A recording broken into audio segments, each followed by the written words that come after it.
जैसा कि आप इस न्यूज़ में देख रहे हैं कि पीसीआई प्रेसिडेंट और पीसीआई रजिस्ट्रार के बीच में सब कुछ ठीक नहीं चल रहा है। और यहाँ पर आपको देखने पे पता चलेगा कि किस तरह से फार्मेसी काउंसिल ऑफ इंडिया में जो अंदरूनी चीज़ें हैं अब सामने बाहर निकल के आ रही हैं।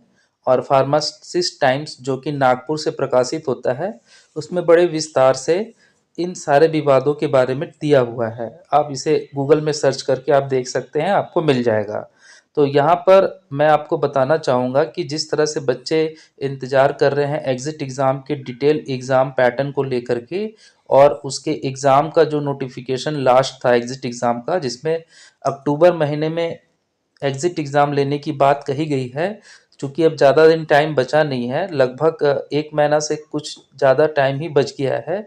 तो इस तरह से अभी तक एग्ज़िट एग्ज़ाम का एक डिटेल एग्ज़ामिनेशन नोटिफिकेशन अभी तक जो है वेबसाइट पे नहीं आना, ये संदेह पैदा करता है कि क्या पीसीआई प्रेसिडेंट और पीसीआई जो रजिस्ट्रार हैं उनके बीच में सब कुछ सही नहीं रह रहा है।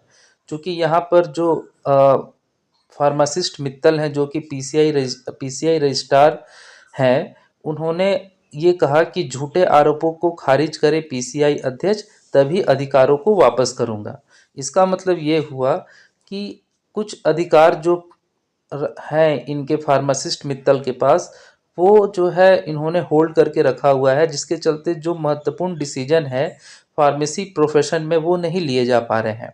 और ये भी है कि मतलब जो अभी वर्तमान में जो है वॉइस रजिस्ट्रार हैं, जो मतलब तिवारी मैम हैं, तो उनका कहना है फार्मासिस्ट मित्तल जी का कि पहले जो तिवारी जी के कार्य हैं उनको निरस्त करे पीसीआई अध्यक्ष डॉक्टर पटेल जी।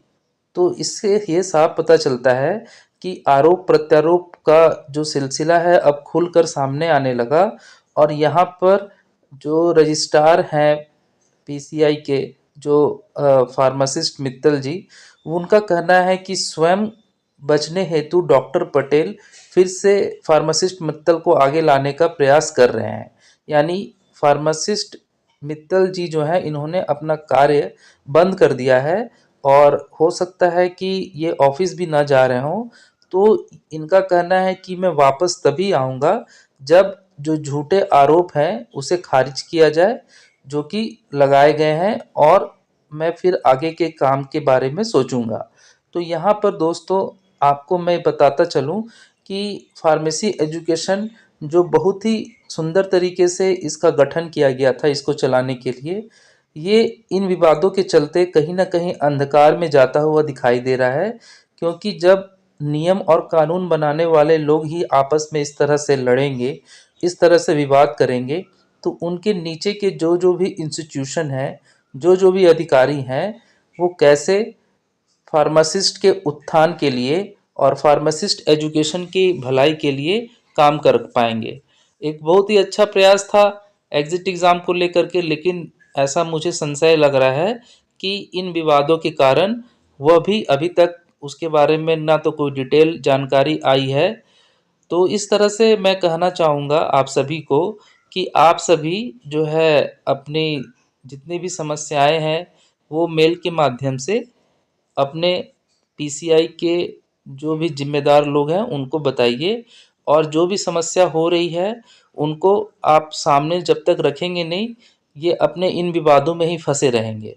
और साथ ही साथ जो अच्छे अच्छे काम करने की सोच रहे थे हमारे पीसीआई अध्यक्ष महोदय, कोई भी काम अभी तक इन्हीं विवादों के कारण धरातल पर उतर नहीं पाया है। तो मुझे ऐसा लग रहा है कि अगर एग्ज़िट एग्ज़ाम होना रहता तो उसकी कोई ज़रूर जो है डिटेल एग्जामिनेशन पैटर्न, और किस तरह से फीस है उसकी, कहाँ पर सेंटर होगा, ये सारी चीज़ें अभी तक आ गई होती। तो देखिए अब क्या आगे होता है। आप इस विषय के बारे में क्या सोचते हैं कमेंट बॉक्स में ज़रूर बताएं। मिलते हैं नेक्स्ट वीडियो में, तब तक के लिए बाय बाय।